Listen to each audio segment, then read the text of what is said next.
on, you guys? I'm the Motorcycle Boss. I'm Akasha Wolf. And today we're going to be teaching you how to clean and lube your motorcycle chain. And I know you're probably asking why. Why do we have to clean our motorcycle chain? And the reason is, once your chain is lubed, it's pretty much sticky. And your chain is going to be going around and around all the miles that you're driving. And it's going to be picking up bits of pollen, hair, dust, tiny little rocks, and just random miscellaneous things it's going to pick up over time. During that time, it's going to accumulate, and you're going to end up with tiny little granules, I guess you could say, around your O-rings in your chain, which we'll end up talking about O-rings a little bit later. But the O-rings are basically the life of your chain. If you can't get the debris out of it and allow them to perform their job, then your chain is going to degrade very quickly, and you can end up with tight links, binds, and even tight spots. And people don't think that not cleaning your chain won't cause that. It will cause that. But as far as how often is it supposed to be done? Basically how often you should do it is every 300 miles to every 3 weeks. It depends on how often you actually ride. And then about how long does this service take? It takes about 10 minutes once you're familiar with it. Alright, so go ahead and stick around. Hopefully you learn something from this. Is that so hard? What are you asking me for? You're the one that screwed up the last one. Items needed for this service: chain cleaning spray, chain lube, towels, a grunge brush, and gloves are recommended.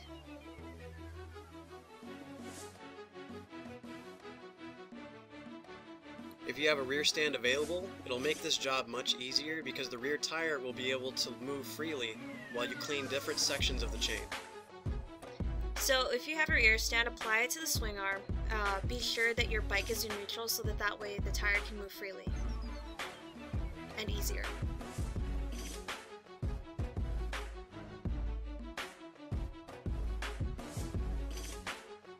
Be sure to use gloves if you have them available.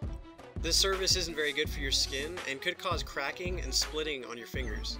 Some chemicals that people use also may contain carcinogens, which could contribute to cancer. Spin the rear wheel until you can locate the master link. This is a part of the chain where it is riveted together. It will look differently than all the other links, so use this as your starting and stopping point. You want to ensure that you're using a chain-specific cleaner for this because it's abrasive enough to work loose all the dirt, but it's gentle on rubber, which is required to ensure the life of your O-rings. Sometimes you'll hear that brake cleaner will work well for this, but if you use it, it'll dry out the O-rings and you'll need a replacement chain sooner than you think. When you spray the cleaner onto the chain, you want to make sure that you do it inside where the rollers are. That's the center of the chain. If you spray it on the outside of the chain, gravity will push it down to the bottom of the chain and basically won't be able to travel in the areas that it needs the most attention.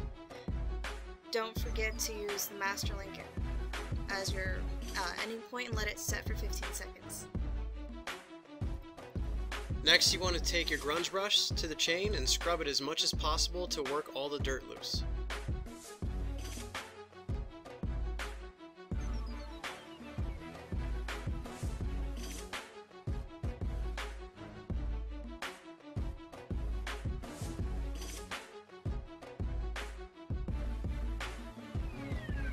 Afterwards, grab a rag or a towel and wipe off any excess cleaner and gunk that will be on the chain. That way you'll be prepared for lubing.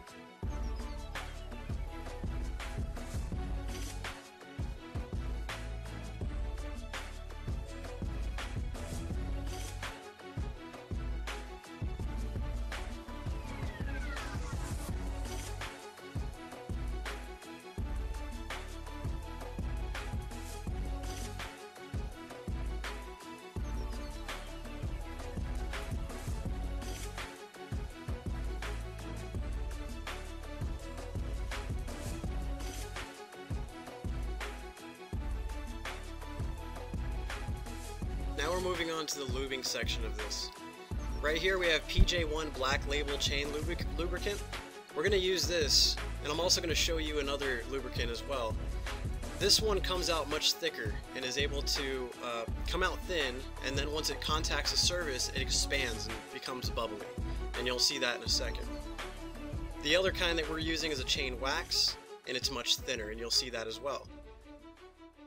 As you see this one being applied, it goes on thick, and it's able to stay. The chain wax is going to come out very thin.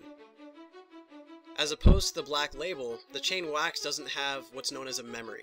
Once something has contacted the wax, it will disperse and it will not come back together. It won't spring back to cover that surface again. The Black Label has that memory and is allowed to spring back into the initial contacted surface, and it'll be able to lube it'll be able to lube the chain a little bit longer than the wax. Plus, it stays sticky as opposed to the wax, which will dry and leave residue, which can stay for a while, but not as long as the Black Label. Just as shown on the other part of this video, the cleaner, you're going to take a rag or something and you want to remove any excess lubricant off of the chain. And the reason why is because there is what's known as fling off. There's excess lube on there, and if you take the bike out to ride, it's going to flick all of the excess lubricant all over your swing arm, your tire, and your paint job. And it's not going to be pretty. Plus, it's also very difficult to get off. Once you've completed all those steps, take off the rear stand and you're good to go for a ride.